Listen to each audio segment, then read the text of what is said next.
First and foremost, I'd like to begin by saying Kahala Yamla, Yahweh Bahashim Yahweh Shai. Double honors to the elders and apostles who rule well. And salutations to the Akyam who are pushing this word in truth and sincerity for our sake. Again, for our sake, across the four corners of the earth.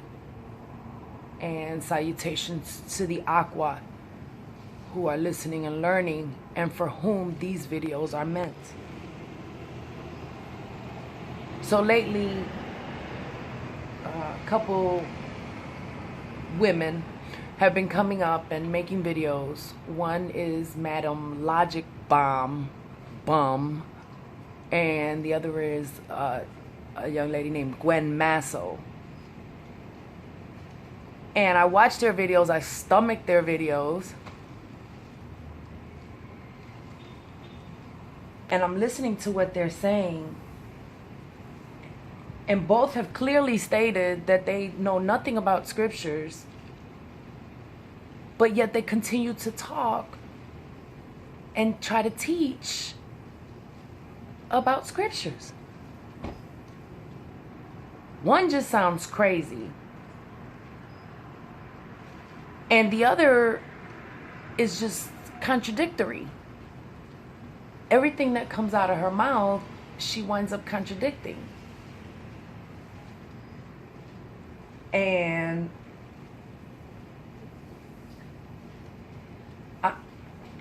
quite frankly, I'm offended.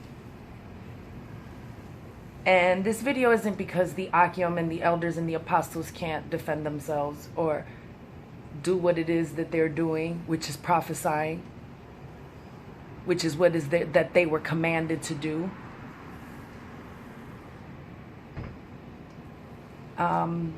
So Gwen Masso's newest video that I was able to stomach was like 40 something minutes long, and I think every 6 minutes I had to pause it because my spirit was so vexed by what I was hearing. So she opens up talking about the Hebrew Israelites being a cult, a false religion. So the entire Bible is about the Hebrew Israelites, but it's a cult. And she continually says throughout the video that it's beyond her knowledge. So if it's beyond your knowledge, why are you trying to speak on it?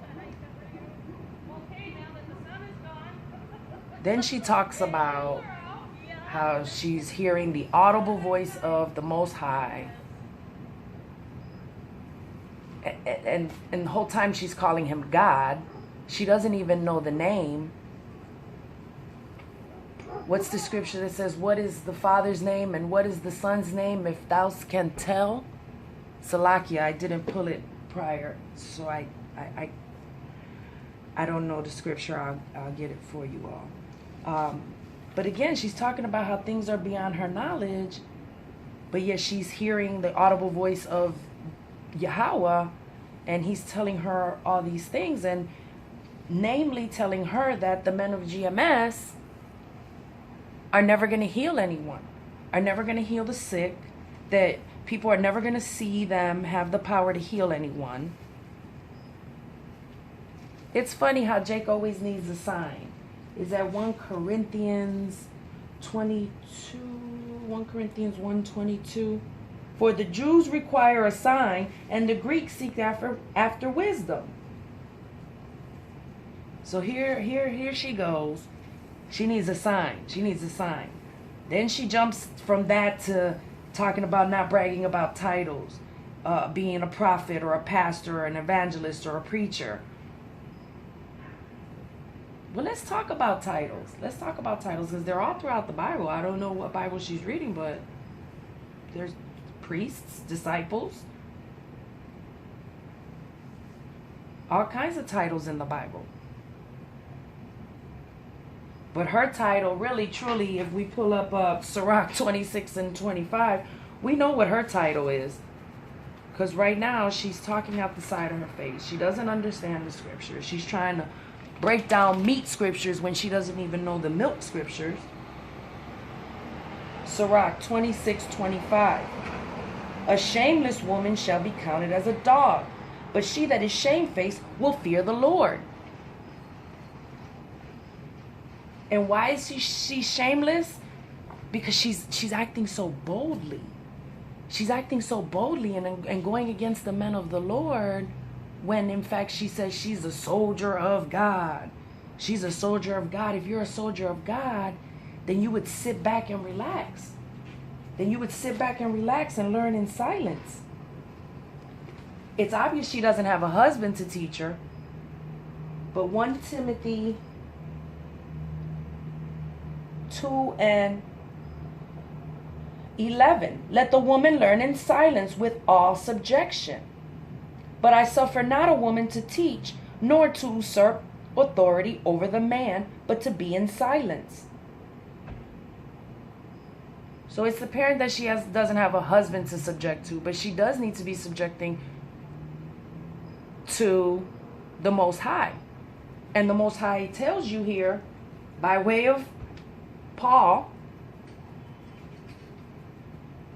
that a woman should learn in silence. She covered her head, though.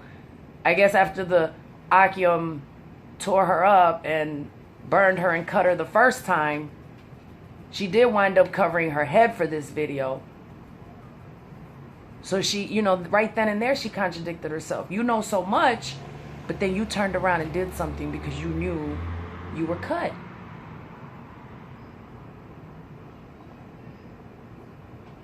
Sirach 22:5.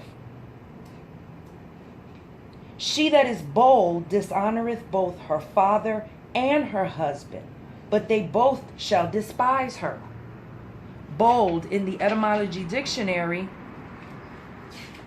Now, mind you, if she's dishonoring her father and her husband, it's not in a good sense, her being bold. So bold is when it's used as a noun, those who are bold in both admiring and despair.